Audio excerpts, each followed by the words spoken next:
हमारे चैनल को सब्सक्राइब करने के लिए सब्सक्राइब के रेड बटन पर क्लिक करें और इसके साथ बेल बटन पर भी क्लिक कर दें ताकि हमारी हर नई वीडियो फौरी आप तक पहुंच सके।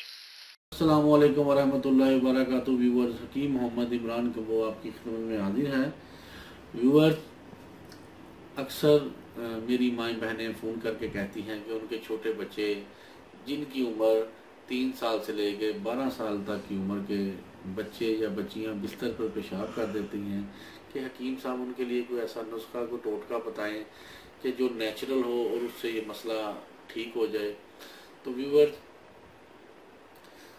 आज इंतहाई आसान और सादा टोटका बताता हूँ जो बच्चे बिस्तर पर पेशाब कर देते हैं। आपने क्या करना है कि ये जो हम अनार खाते हैं, अनार, इसका छिलका आप खुद साए में सुखा लें, धूप में नहीं, साए में सुखाना है। ठीक है, उसके अंदर से अनार के मुकम्मल दाने निकाल लें और उसको साए में सुखा लें। वो 5 या 10 या 15 दिन में बिल्कुल सूख कर पीसने के काबिल हो जाएगा। अगर आप ये अमल नहीं कर सकते तो पंसारी से, ये मैं प्याली में रखा हुआ है, ये अनार का छिलका पंसारी से आम मिल जाता है। इसको लेके आपने साफ सुथरा अच्छी तरह साफ कर लेना है। साफ करने के बाद इसे ग्राइंडर में या हावन दस्ते में पीस के इसका पाउडर बना लें और किसी शीशी में संभाल लें। रोजाना रात को बच्चे को सोने से कबल आधा चम्मच, छोटा चाय वाला, बच्चे को सोने से कबल पानी के साथ दें। इंशाल्लाह 10 से 15 दिन में बच्चा बिस्तर पर पेशाब करना छोड़ देगा। ये इंतहाई आजमूदा और अच्छा टोटका है। इसके अलावा वो बुजुर्ग हजरात, वो नमाजी हजरात जिनकी उम्र मतलब 40, 50 या 60 साल है और उनका भी मसाने की कमज़ोरी की वजह से पेशाब का कतरा या खांसने से पेशाब का कतरा गिर जाता है और वज़ू कायम नहीं रहता, ये उनके लिए भी तोहफा है। छोटे बच्चे जो चाय वाला आधा चम्मच लेते हैं, आप मतलब जो बुज़ुर्ग हैं वो 1 चम्मच ले लें चाय का रात को सोने से कबल। इंशाल्लाह आप 1 महीना इस्तेमाल करेंगे, मसाने में ताकत आ जाएगी, मसाने के पट्टों में पावर आ जाएगी। तो ये इंशाल्लाह अल्लाह मेरे ने चाहा तो आपका ये मसला 1 माह के अंदर अंदर हल हो जाएगा।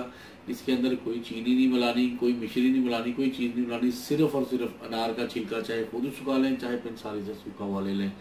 ये ऐसा टोटका है जो वाकई तीर बहदफ है, इसके वाकई फ़ायदे हैं, इसको नज़रअंदाज ना करें।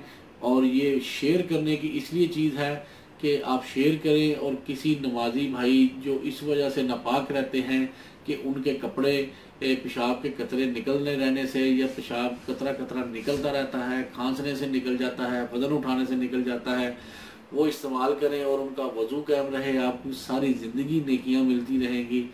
तो इसलिए देर नहीं करनी। फेसबुक पे, ट्विटर पे, व्हाट्सएप में, आपको जहां मिले इस नुस्खे को शेयर करें ताकि लोग इससे फ़ायदा उठा सकें और इस नामुराद बीमारी, मसाने की कमज़ोरी जो हमें वुज़ू के लिए अक्सर पाक नहीं रहने देती, अक्सर हमारे जो बुज़ुर्ग हजरात हैं इसी की शिकायत करते रहते हैं कि मतलब पेशाब रिश्ता रहता है। तो ये आपने ये नेकी का काम ज़रूर करना है। अल्लाह ताला आपको आपकी इस नेकी को कबूल फरमाए और इस दुआ के साथ हकीम मोहम्मद इमरान को मुझे इजाज़त दें। अल्लाह ताला आपको और आपके अहले खाना को हर किस्म की बीमारियों से महफूज रखे। आमीन। अस्सलामु अलैकुम वरहमतुल्लाह।